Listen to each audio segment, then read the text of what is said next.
Right. Thank you, everyone, for joining us.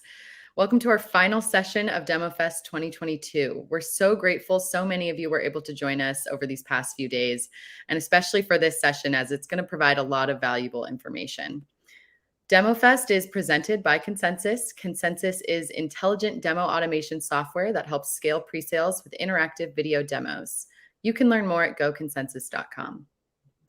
Consensus is proud to provide this event for free to all attendees. However, we would like to invite each of you to donate to our company's humanitarian organizations if you'd like to. You can learn more about this and donate via the link in the reception, visit our expo hall, and check out our Demofest Gives Back booth, or click the link I'm going to be posting in the chat box in a minute. We encourage you to participate in today's session. On the right side of your console, you'll see a few ways to engage with us throughout the session. The chat function will allow you to engage with us as well as other attendees. Throughout the session, you may see a few polls. We encourage you to participate as your feedback is very important to us. Our speakers will be taking questions from the audience if we have time, but we encourage you to ask questions at any time through the Q&A box. If at any time you're having technical difficulties, toggle to your profile in the upper right corner and click Get Support. Directly after this session, we will be raffling off all of our awesome prizes, and a reminder that every session you attended over the last 3 days got you an entry into our raffle, so stay tuned. And with that, I'm going to go ahead and turn the rest of the time over to our panelists. We're welcomed here today with Garin Hess, founder and CEO of Consensus, Peter Cohan, principal at the Second Derivative Great Demo, Kerry Sokalsky, president and founder at Presales Mastery, John Carmichael, technology pre-sales leader at Winning Skills Ltd, Chris White, founder and CEO at TechSalesAdvisors, and Dan Conway, president and chief executive officer at 2Win Global. With that, I'll turn the time over to you guys. Thanks, Amy. Hey, everybody. Welcome, all you panelists. Hello. A esteemed group we have here. It's a lot of fun to be here. I have to excuse John Cook, who many of you in the audience may know. He lives in rural Missouri, and an alligator snapping turtle must have eaten his internet connection or something because he got bumped offline. I told him to go out and blow on the connectors, and that might put him back together. That might work. But anyway, I guess he hasn't done that yet. So I'm going to be leading this panel. It's going to be a lot of fun. And as Sammy mentioned, please put your questions in the chat. I mean, in the Q&A area or in the chat. We're probably not going to get to a lot of those. I think it could be really helpful. So I want to encourage you all along. So number one, I'm just going to get started with just this topic of category creation and demo automation. So demo automation used to be a kind of a bit of a sideshow, right? As a founder of Consensus, a lot of people just looked at us years ago, just like, what the heck are you guys doing over there? And now there have been quite a few things that have happened to help propel demo automation and other pre-sales technologies to the forefront. And so one of the things that happened was the first thing I kind of recognized was Nancy Nardin, an analyst in sales tech in general, did a paper that the first paper on pre-sales technology. Then Aragon Research produced a paper on demo automation specifically, and then recently G2 actually did a category announcement on pre-sales technology as well. So a lot of good stuff happening. So I'm just going to kind of set the frame, and then we'll get into some of these questions and engage all the panelists here. So first of all, just to make sure everybody understands what we're talking about, category creation is when there's enough momentum around a certain type of software that the question stops becoming, should we buy or implement this software, and instead becomes, which one of the vendors should we implement? So demo automation is beginning to get to that stage where it's becoming, I wouldn't say mainstream yet, but there's enough momentum and enough different companies entering the fray that and enough success is happening by those implementing it, that it's becoming a standard part of a pre-sales tech stack, demo automation. That's when the category gets formed. And now, why is that important? Because a few different reasons, but people, like I said, stop asking whether you should or shouldn't implement demo automation. Instead, it's a given that you should, kind of like CRM. And this is why it's an important topic for all of you pre-sales leaders out there. You wouldn't have wanted to wake up 2 years after CRM came about and it's like, oh, what CRM? What happened? And that's kind of what's going on with demo automation and some of these other technologies. So that's why we're talking about this. So there's a lot more we could say about that, but I'm going to jump into a couple of other questions. Oh, and Peter, go ahead. Before you do, I wanted to suggest an alternative to demo automation. It just seems like, as a category name, there's too many dimensions that it's trying to embrace, and I think the name fails.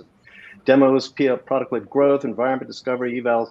So I started thinking, demo personalization, no, that's just a piece. How about pre-customer experience? Better. Well, they're not really customers yet. How about prospect experience? Wait, buyer experience. Wait, I've got it. Garin, this is for you. Buyer experience enablement. That's right. Buyer experience I could do enablement. The hard thing. Yeah. I'm serious, but I'm serious.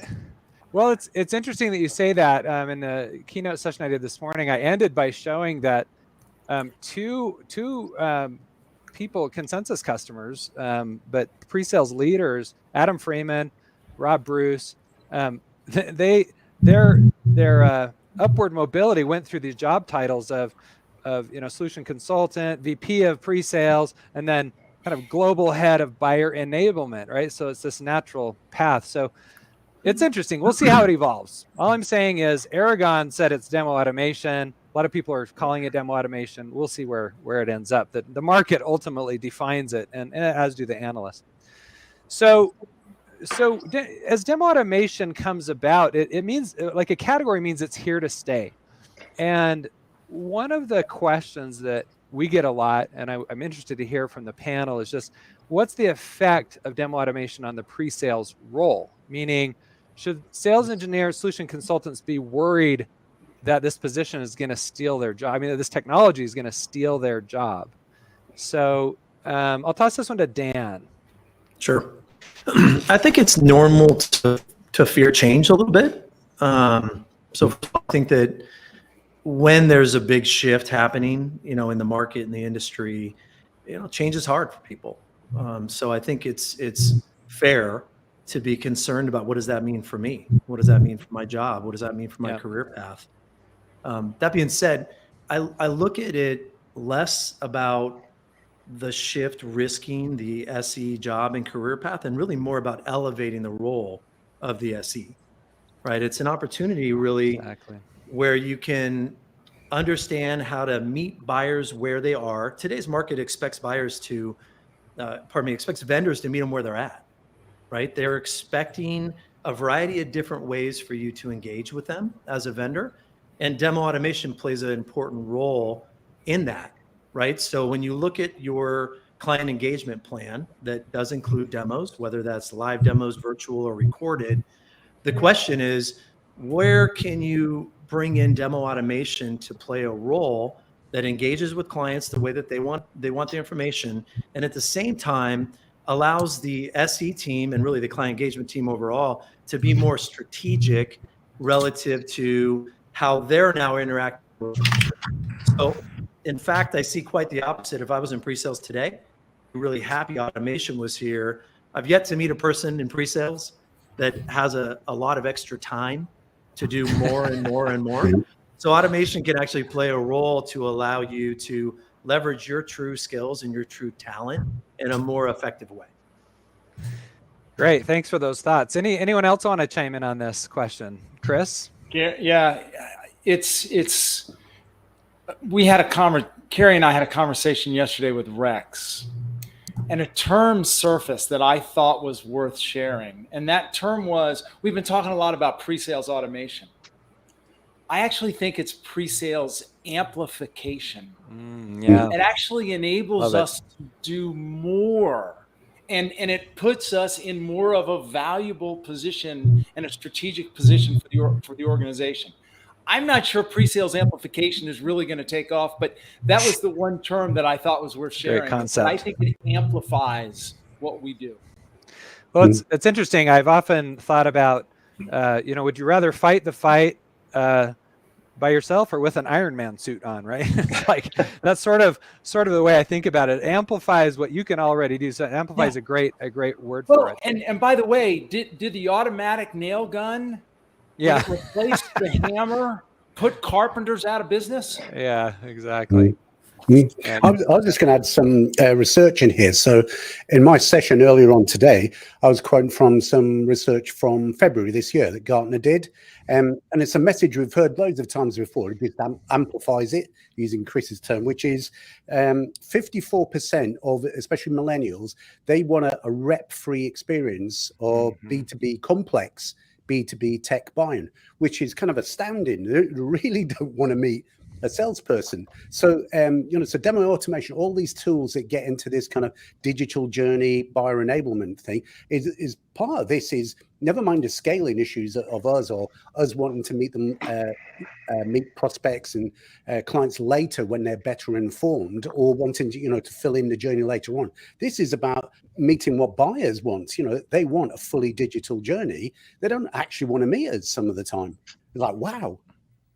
That's a really great point. Exactly. And that's, I think, one of the main reasons this is all catching on. So, well, those are great comments. I want to ask this kind of follow-on question about what do you think pre-sales leaders should do if they're trying to implement demo automation, but they're getting resistance because of that fear, right? Because it's a natural thing, like you're saying, to be fearful. Any thoughts from any of you on that? Well, tools need to enable, and that's probably one of the biggest fears. When we take a look at CRM systems as an example, leadership is delighted because we're getting forecast information, pipeline information, and related. But the rep who's suffering from what people now call poor CRM hygiene, meaning the rep is simply not entering information because there's no value to him or her to do so. So enabling the processes, enabling the tasks becomes paramount. And so I think any leader that's taking a look at tools needs to think in the terms of at least three contexts. Number one, what objectives are we seeking to accomplish with these tools? Number two, what do I want as a leader? And number three, and potentially most important, what are we trying to do for the team to enable them to actually achieve, if you will, the amplification that we might be looking for? It's a great point. The end users have to be bought into how it's going to affect them. Otherwise, that fear is going to prevail. Any other thoughts on that before we move on? Yeah, I think the challenge is if you asked a lot of SEs, where they enjoy spending time in their role, I doubt a lot of them are going to say it's in those intro demos. Yeah, those the first repetitive. Yeah. right? There's a lot of really interesting prep work and strategic thought that goes into things like how are we preparing for a POC and those customized demos? How are we also going to meet different needs of the customer in other ways? That I think if given the chance to add more time to our day, we'd much happier have more time to prep for those other more value-added tasks rather than, oh, great, I can do another generic demo. That's awesome. So I think if eliminate. Wait a moment, you have time to prepare? Well, that's it's interesting you say that, Kerry, because I was talking to Todd Jansen about this. He was telling me that, and Adam Freeman was chatting with them, and they were telling me that they saw morale go way up when they implemented technologies that helped automate all those repetitive demos. In fact, there's this interesting chart I was sharing earlier in a session today that showed one of our customers where there was a direct inverse. The more they automated things, the more discovery calls went up, which are the kinds of calls that sales engineers really, really love to be on. And it was just a fascinating chart. And so, yeah, I think there's this motivation that you can increase by doing this and actually probably reduce attrition too, because I've actually heard of people saying, I'm just stuck doing 60% of my time on standard demos. I got to find some other job. So I was going to say, I've talked to people who are doing 9 demos a day, exactly the same demo all the time. So, and it's kind of, and it was like, what must that be doing to your morale? I can remember a time very early on in my career that it was a safe thing to do. If you're doing the same demo all the time, you kind of enjoyed yourself. You're in your little zone, teaching away for kind of an hour. I used to have a demo script that was on the back of a business card because I didn't need any more information just to kind of do it. It was nice and safe. I don't really know what anyone else was getting out of it. And of course. Yeah. Of course, this is back when COBOL was created by pounding 2 rocks against one another. So it was a few years back. Okay, well, I'm going to switch gears just a little bit. So another question is just, how does demo automation fit into the pre-sales tech stack, right? So there are a lot of different types of tools coming online, including tools like Vivin or Hub or Home Run pre-sales, these kinds of pre-sales activity tracking. There are other RFP tools, there are ROI calculator tools. Where does demo automation fit in all of this? And I wanted to toss this one over to Chris, because I know you and Kerry just released a few weeks ago the pre-sales kind of tech stack guide that was really interesting. Yeah. And, of course, I'm happy to share and would obviously welcome the other guys to chime in as well. It's interesting, Garin, when Kerry and I worked on that report, we identified what we're calling 5 focus areas, and or you could think of them as subcategories. One of them was demo automation. One of them was what we were calling pre-sales oversight and management. Another one was pre-sales opportunity execution. And I'll talk about those first 2 or those last 2. When we think about demo automation, what are we talking about? We're talking about, scaling pre-sales, increasing velocity, shifting the time that we spend on low value activities to high value activities.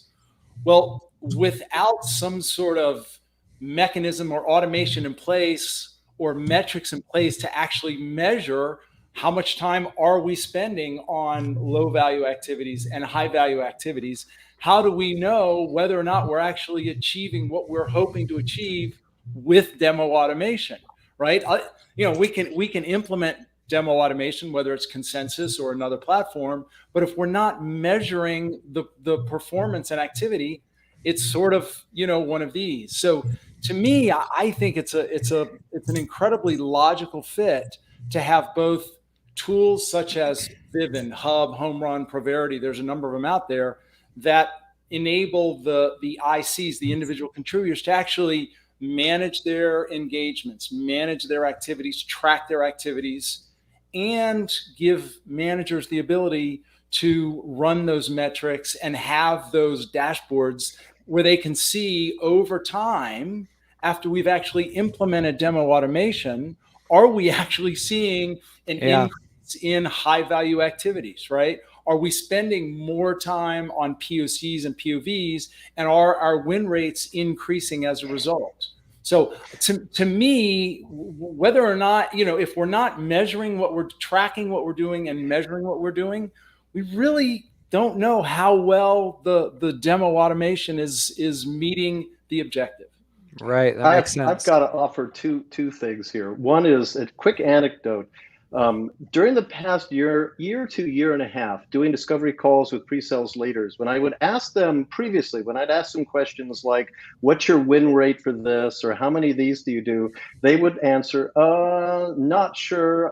I think I may have it here in Excel or whatever. And now it's like that scene on the most recent Star Trek movies. When I ask the question, they say, I can do this, I've got it. I was very excited. So well, that's yeah, one point. Yeah. But I think that the root of your question, Garin, is to go back to why. In other words, where does this fit in?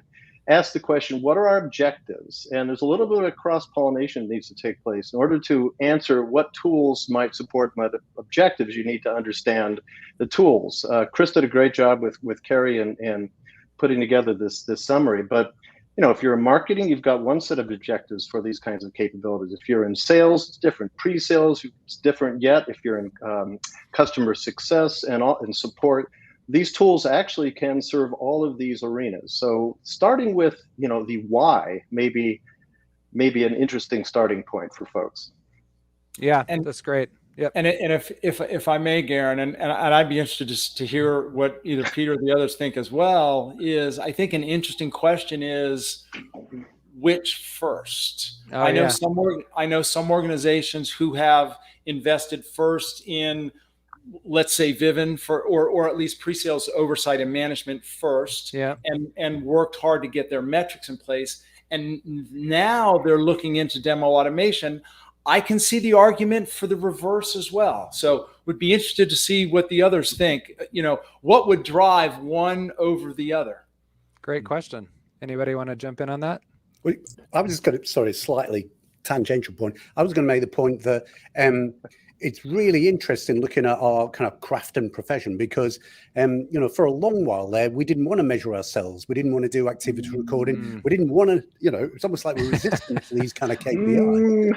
But it's kind of part of the evolution of the profession kind of being taken seriously. Actually being able to say, this is what we do all day. What is efficient, what is effective, what is best practice. We've tried to say, we're creatives, you can't measure what we're doing, or we're kind of super professionals like consultants. But I always say, well, yeah, but the peak of that is people like lawyers who, they have to bill by 15 minutes by 6 minutes. They're absolutely recording everything, time recording. So you can't be resistant to all this stuff.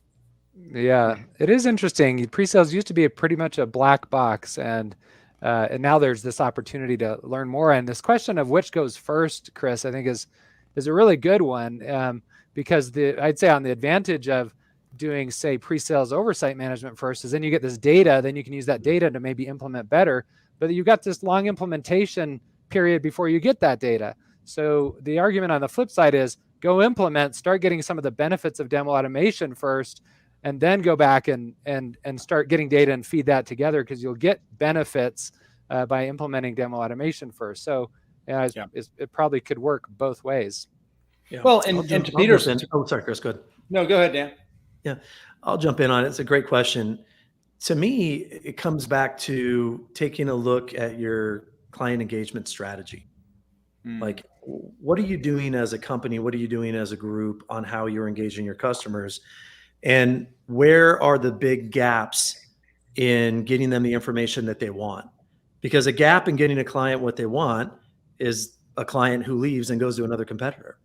So to me, I like to suggest backing up, looking at kind of the flow of how a client wants and a buyer wants to engage with you, and then taking a look at where can automation play a role. The next thing I'd say is I like to start simple, right? If you actually have a spot, a gap, a slot, if you will, where you think a product demo, I think Don mentioned somebody who did 9 demos in one day, right? Of the same exact thing.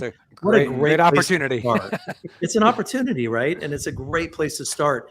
So if you have a way to do that, and I'd also say don't overcomplicate it, right? It doesn't need to be a $10,000 to $35,000 marketing video that's highly produced. If you look at those demo moments, if you will, that are early in the sales cycle that are pretty quick, it's often a screenshot of PowerPoints that somebody's, demoing pretty fast. So, you can find these quick win opportunities to start in demo automation and start learning how it impacts the organization and how it impacts productivity. Yeah, Dan, time to value is a massive determinant here. I've sat in on several of my coaching clients' evaluations of both demo automation and other pre-sales tooling vendors in the last couple of weeks. And what's amazing to me is they're not the buying side. They haven't necessarily thought through not only which use cases are most important to them, but where and how they're going to roll it out, right, to get that win. I've also talked to a few people who've turfed out demo automation and other vendors because they tried to bite off more than they could chew. They tried to implement it completely enterprise-wide across 1,000-person pre-sales organization, everybody with different goals and objectives and priorities, and no one could come to agreement on what the best way to actually implement was. And so where we're seeing a lot of success is when they pick a small unit, division, geography, get that quick win, prove the value, and then it's easier to roll out enterprise-wide. Absolutely. Hey, Kerry, how big was that buyer committee? Way too large. Yeah. I thought it was large. To your point, Peter, included marketing, included product, included pre-sales, right? And then it becomes a function of which group is going to get the most value out of it. You're going to get what use case first. Right? Yeah. Or which group has the greatest need, the greatest opportunity.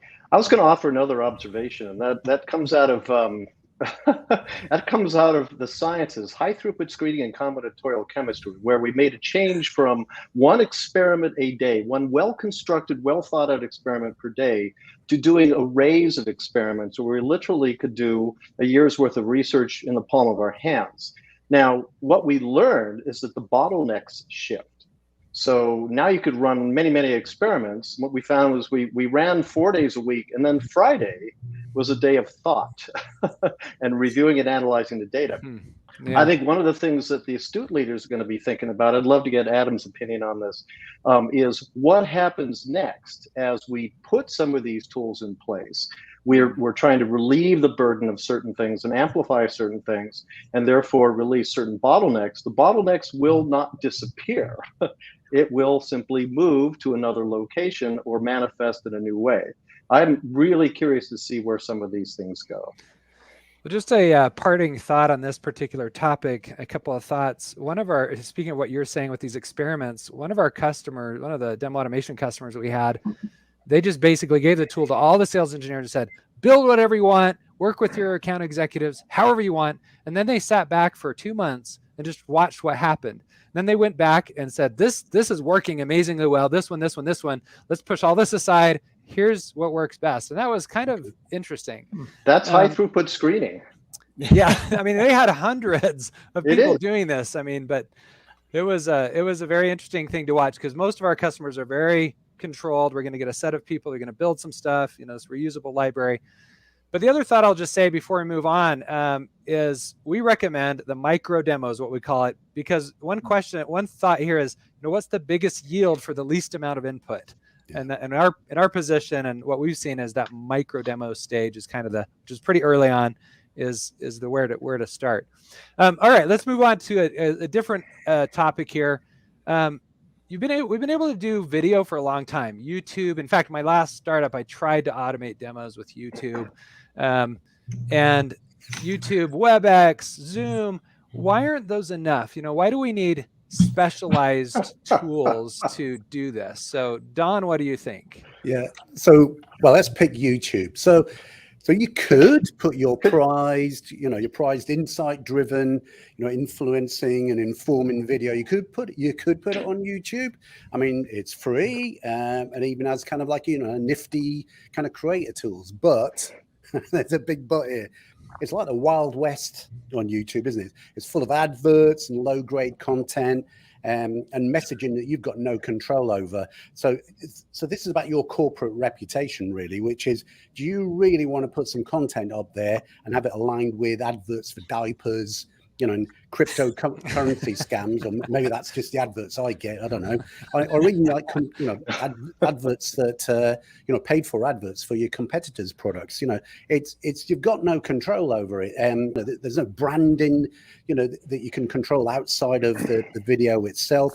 And it hasn't got the analytics in you. The whole point of doing all this is to kind of get the analytics out of it, especially, if this is part of kind of like, lead generation, or part of, the buyer experience, is tracking what's going on, and especially, revealing new buyers. It's not going to help you with anything like that. But I think the real big problem is, would you really want to put your reputation in that kind of environment? No. So whereas one could do dentistry with a hammer and a chisel, I'm not sure I would recommend that from the perspective of being a patient. I like these analogies. Any other thoughts on this? Why do we need specialized tools? Because it's a specialized regime. Everything that we do in pre-sales, demos, POCs, solutioning, responding to our portions of RFPs, is a specialty, just as sales is a specialty, just as support is a specialty. And therefore, if you want to have tools to support a particular discipline, the tools need to match. I think it's a very simple equation, but I am a simple person. Well, and if I may, it's more than just a video, right? And Garin, I know you all are moving in the direction of that as well, right?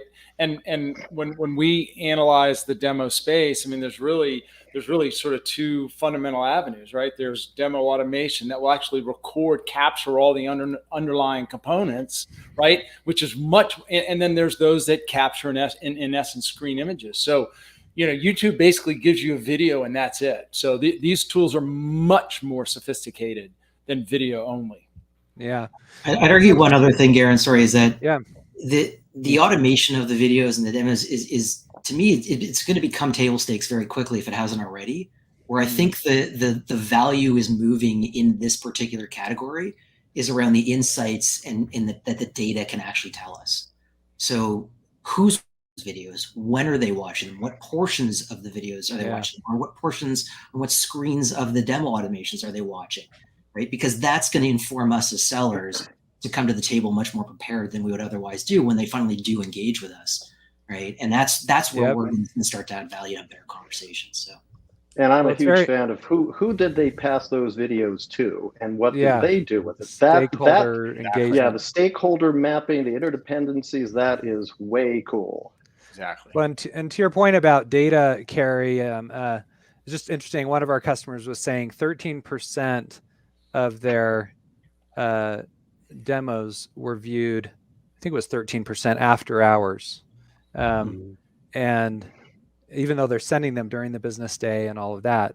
And anyway, so it's just that's just an example. And then getting the information on the stakeholders.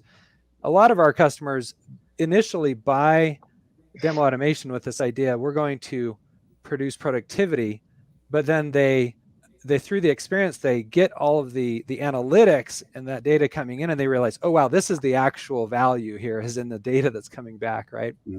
I was going to say, it's not just demo automation, it's discovery automation as well. It's real high value stuff. This is, if you're using it properly. Yep. Well, and not to play our hand too openly, but discovery automation is something I'm really interested in terms of kind of future product thinking and diving into. I think there's a lot of opportunity to go from what I would consider sort of basic discovery automation to some really, really exciting things. So with the limited time we have left, I'm going to move on to a couple more questions. What does effective demo automation look like? What is both from maybe I guess we'll leave that as an open-ended question. Peter, what do you think?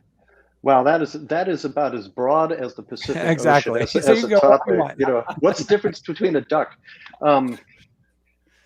Let's go. Everybody's been talking about data, and I love data. It's my background.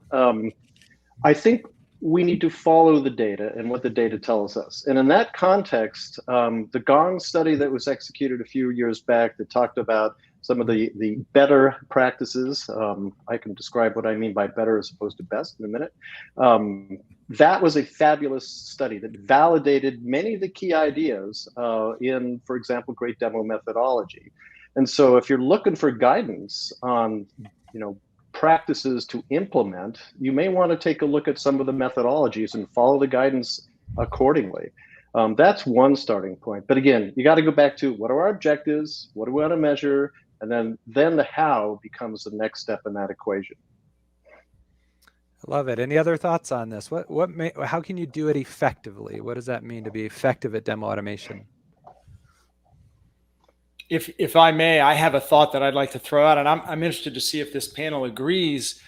When you asked the question, one thought that came to mind for me, Garin, is I think an effective, I'll say demo asset or demo automation asset is one that effectively qualifies or disqualifies.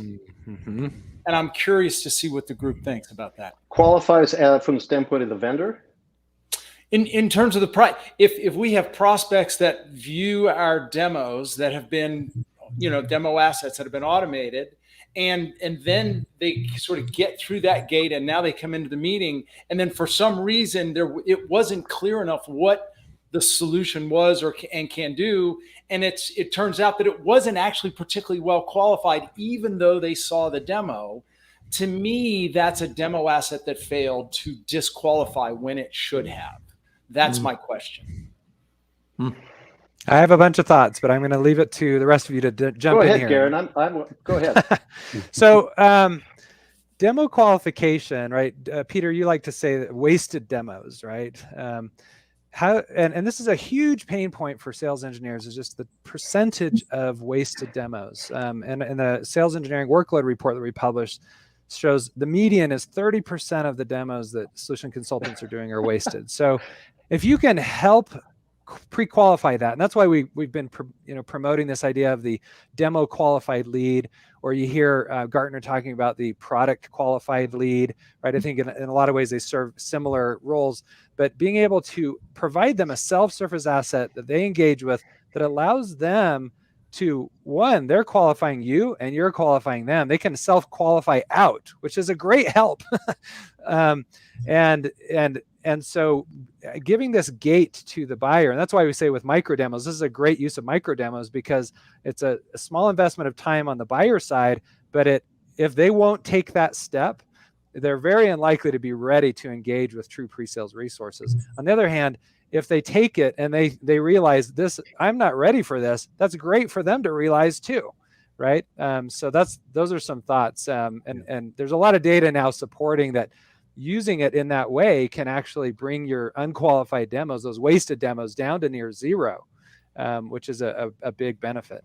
Yeah, if you want to fail early, fail cheaply, fail rapidly. Yeah. And by the way, 41% of all statistics are made up. I'm sure it's not 42. Good grief. Yeah, 42. Chris, go ahead, Don. Comment. Go ahead, Don. No, Don. Just a comment, Chris. It's a really good question. To me, that when you talk about kind of the failed demo video, if you will, it really highlights the importance for the audience of the scripting, right? Mm-hmm. Like, what is the mission of that demo video? It's really important that you get that right?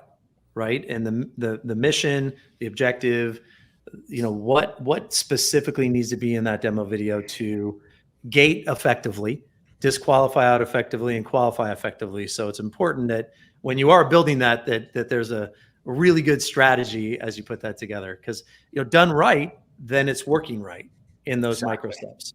Exactly. Yeah, great well thought. said. Yeah, it's an interesting point in that none of the vendors are focusing. Well, sorry, I shouldn't say none. There is one I know of. I'm not going to mention them, but almost none of the vendors, and Chris and I have found 17 so far in demo automation, are focused on helping their clients tell better stories as part of the demo automation.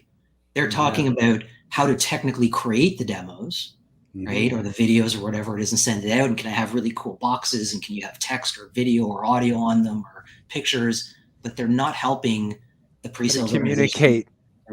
what you mean to communicate effectively. Exactly. Let me offer a provocative question for the rest of the group. How can one discriminate or distinguish between with let's say a video asset or a demo asset that goes out to prospects that are just browsing and not yet in an active buying process? How can you differentiate between those two sets of prospects? Ha ha ha ha ha. Anyone?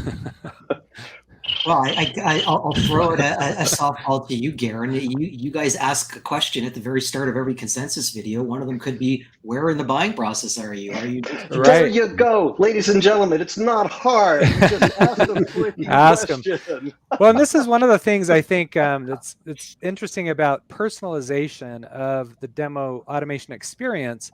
A lot of times people think of personalization. You get these video tools and like generalist video tools will say, you can personalize their logo can be in the videos. Like, that's not really going to help anybody. Real personalization is when they choose and help craft the experience to fit their unique needs. And that could include where they are in the buyer journey or what their role is or whatever it might be. We're almost out of time. We got to get to this last question, which is interesting. There's a lot, we talked about this demo. So to go back to the category creation, demo automation, Aragon Research says it's going to be demo automation. Peter says it should be called buyer enablement. Buyer experience enablement. Buyer experience enablement category thing. And so, Gartner talks about product-led growth a lot. And their definition of that is pretty broad. It's, any kind of software that helps you get experience or awareness or understanding, education on the product throughout the buying journey. And it could be video based, it could be these kind of click-through type based sorts of things. Kerry, with the work that you and Chris have done on this kind of tech stack stuff, what do you think? Is demo automation the right thing, or is it product-led growth, or maybe even pre-sales enablement? Yeah, so Chris and I spent a lot of time strategizing on how to really organize the many, many vendors in this space. And we originally looked at it as, how do they affect the entire pre-sales technical motions across, RFPs and intro demos and bottom of funnel stuff, even post-sale stuff. And we realized there's just too much overlap. So we got rid of that. We looked at it from a pre-sales organization standpoint, managing our team, interfacing with sales, interfacing with customer success, same thing. The way we landed on the 5 focus areas we had, and demo automation is one, was we started to look at all the different use cases or main challenges that pre-sales faces.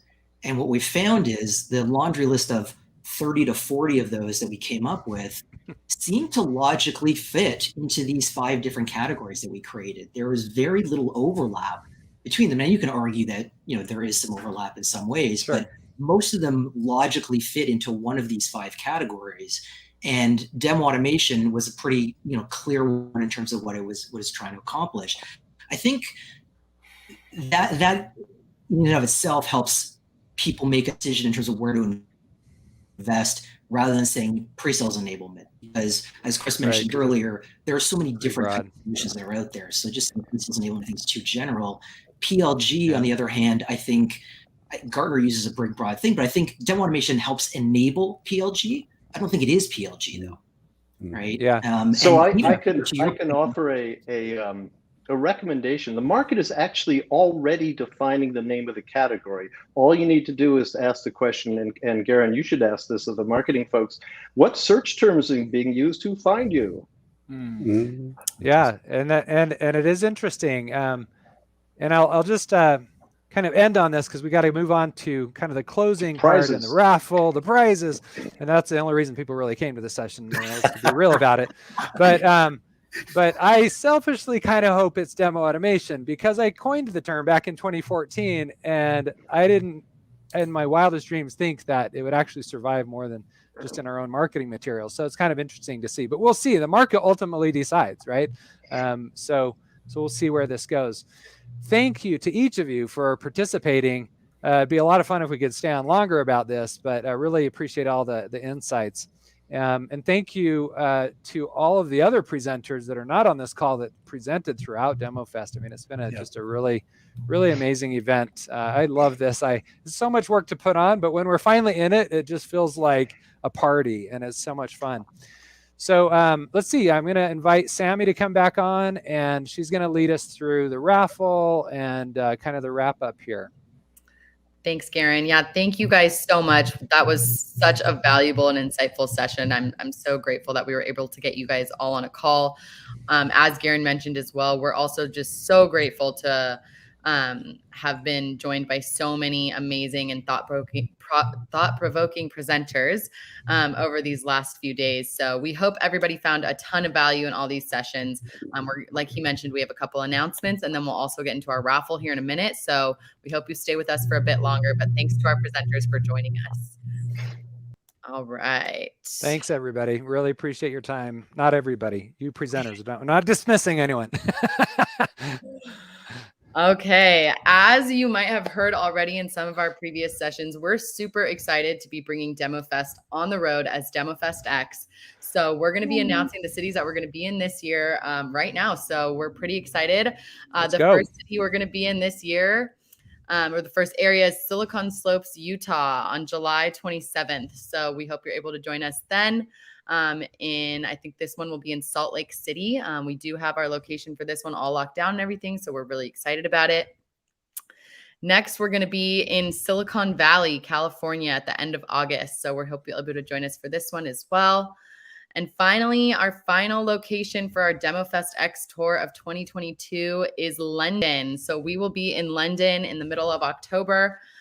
We hope that you guys will be able to join us at one or multiple of these locations. I'm going to be posting the link to register for these events in the chat. So we hope you'll be able to join us in at least one of these cities. If you don't see your city on our roadmap this year, that link at the bottom, there's a little widget that you can let us know where you want us to be next year. So let us know, drop what city you think we should stop in next year, and hopefully we can add it to our lineup. I'm so excited about the in-person. I know we're all used to remote, and I am a big proponent of doing tons of things remote because it's just so convenient. However, how much I miss meeting all of you people in person. In fact, most of you I've never met. It's just going to be so much fun to do these regional events, and we'll see how they go. Like Sammy said, if they're successful this year, we plan on doing a lot more cities next year. Just super excited about this. Yeah, definitely. We're really excited. So we hope you can join us, like I said, in at least one, if not multiple, maybe, of these cities. If you're interested in presenting a session to our live audience, we're excited to announce that Salt Lake City Demofest X is currently sourcing presenters.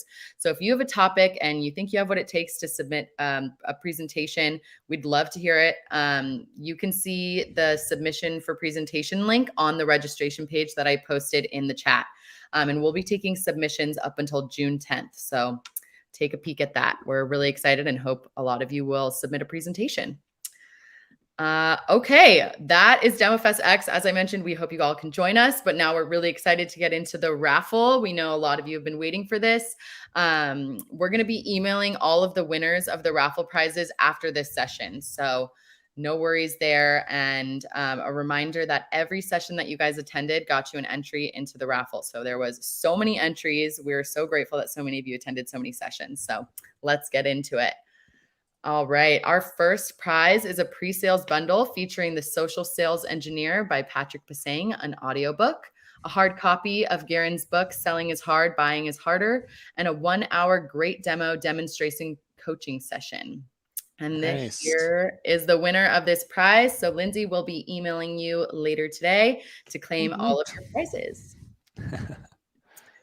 All right.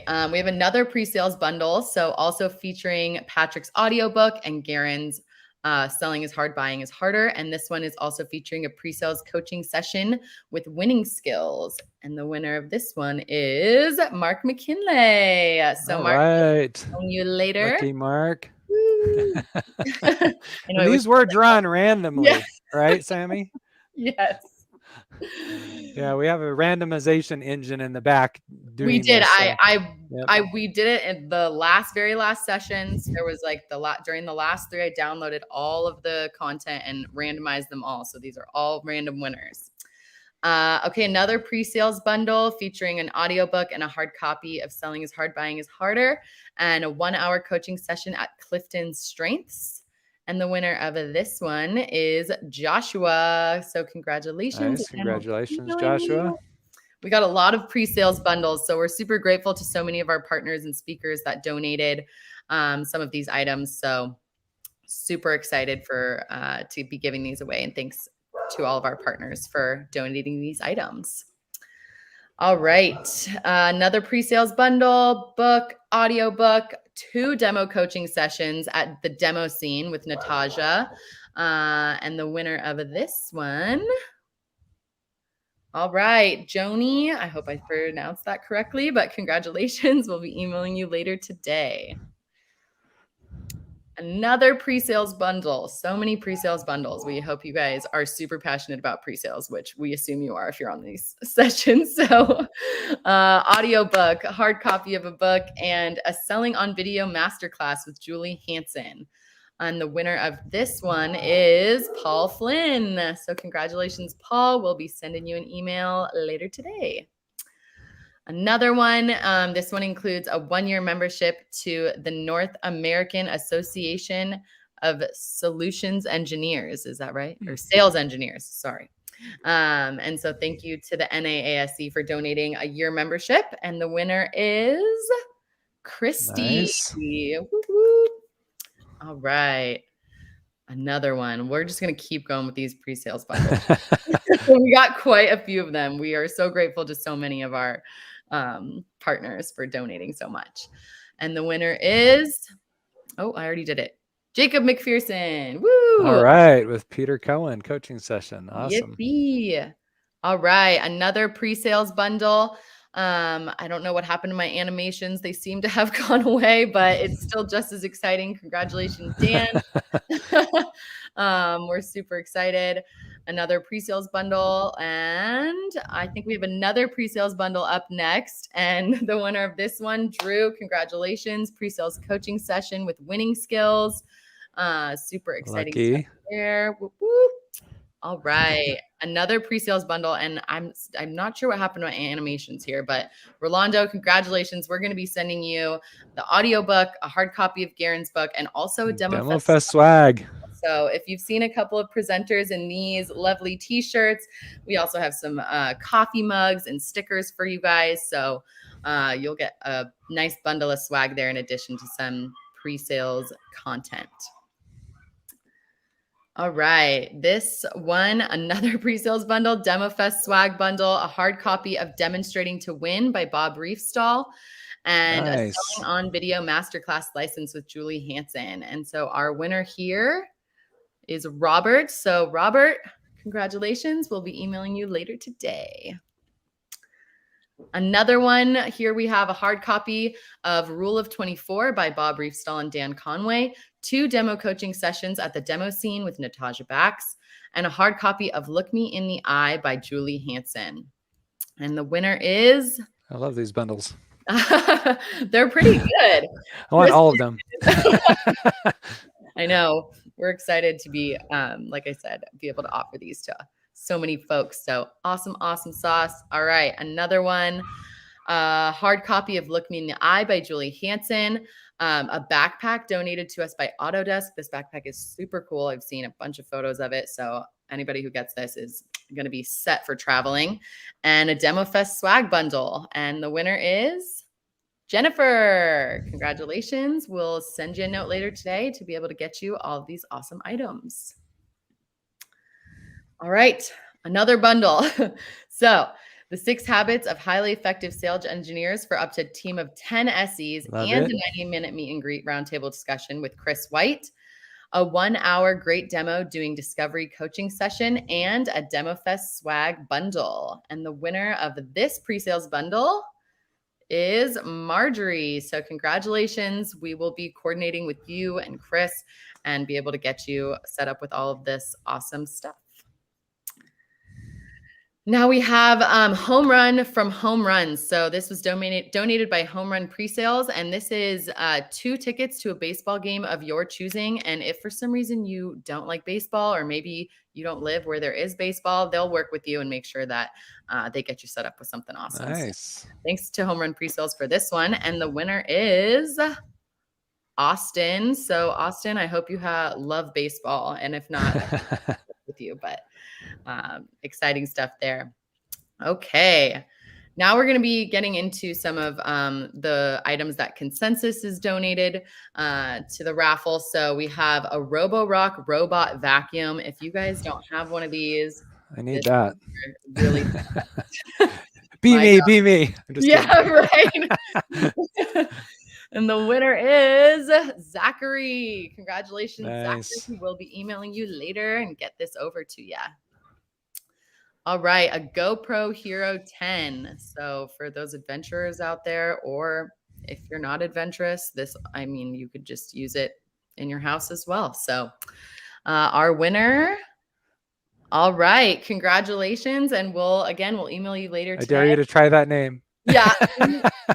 I'm just going to leave it at a nice congratulations. And I don't want to offend anyone. Okay. We have a $300 travel voucher. So this is to the airline of your choosing. So we'll get this over to Taylor. Maybe to the next Demofest X. Yeah, so you can join us in person at Demofest X. That's right. All right. We have a 1-year Audible subscription. This is awesome. There's so many cool things on Audible. So I'm already my favorite jealous. way to listen to business books. It's my favorite way to read a book. Yep. All right. Congratulations, Christine. We will email you later today with some more information on that. Next, we have an Away luggage, the bigger carry-on flex. If you guys aren't familiar with Away, it's like the new hip way to travel. And so you could totally bring this to our Demofest X. And the winner is Claire. So congratulations, Claire. Nice. We'll be rocking this in Demofest X, one of our upcoming events. You have to educate me on that. All right. We'll connect on this later. Nope. And we have a pair of Apple AirPod Pros. So these are the nice ones with the squishy end that won't come out of your ear while you run. Fun fact. And the winner is Malcolm Murphy. Congratulations, Malcolm. We'll email you later. And our next prize is a Tundra Yeti cooler. Yeti cooler. I know, this is a pretty cool prize. Nice. I'm pretty jealous of whoever wins this one for sure. Perfect as we're going into summer. Congratulations, Anthony. Awesome Yeti cooler for you. We'll get you all set up later today. Next, we have a 1-year masterclass subscription. These are so good. I know. I love masterclass. I know. And to be able to have access to all those classes, just so cool. And the winner is Kevin. So congratulations, Kevin. You'll be learning a lot, and hopefully we'll see you at one of our Demofest X, and you can share all of the knowledge that you... Chris Voss's negotiation skills masterclass. So good. Write that down, Kevin. Not to slow us down. Big fan. Okay. I believe this is our last prize. So the Apple Watch SE. So if you guys don't have one of these, they're pretty great. Track all your steps, get it in there. And if you're a Consensus customer with a new mobile app, demo notifications popping up on your Apple Watch now. Just saying. Heck yeah. All right. Who is getting Consensus notifications on their wrist? Nadia, congratulations. Nice. So congratulations to all of our prize winners. As I mentioned earlier, we will definitely be getting you guys all set up later today via email. We want to encourage everyone one last time to stop by our expo hall and visit all of our premier partners. We have a lot of booths in there with some of our speakers, some of our partners, and there's no transfer of money involved in this event at all. So everybody that's here really has just gone above and beyond to contribute to this event's success. So we're super thankful for all of our partnerships. We want to thank all of our speakers, all of our attendees. Thank you so much, everyone, for joining us for 3 incredible days of pre-sales. The recordings of all of the sessions are going to be available in the replay section of the platform. Here shortly, we'll be uploading all of those videos. We'll also be sending you a brief survey asking for your feedback on the event. And we really appreciate your participation in this, as your feedback is super important to ensuring that Demofest remains useful and successful and informative to all of you. So we hope you enjoyed your time with us, and I'll turn it back to Garin to close us out. Thanks so much, Sammy. And just big appreciation to you, Sammy, to John Cook, to everyone on the Consensus marketing team. And it takes a lot of effort from a lot of different people, even outside of marketing, to pull this off. It's been an amazing experience. So looking forward to Demofest X. Just one last little plug for our humanitarian orgs. Our design director, who's from Guatemala, gave a great plug for all of this morning in our keynote. We're supporting water collection systems in a Guatemalan village where they spend 40% of their income on water, and that's the equivalent of $72,000 on the median salary for sales engineering in the United States.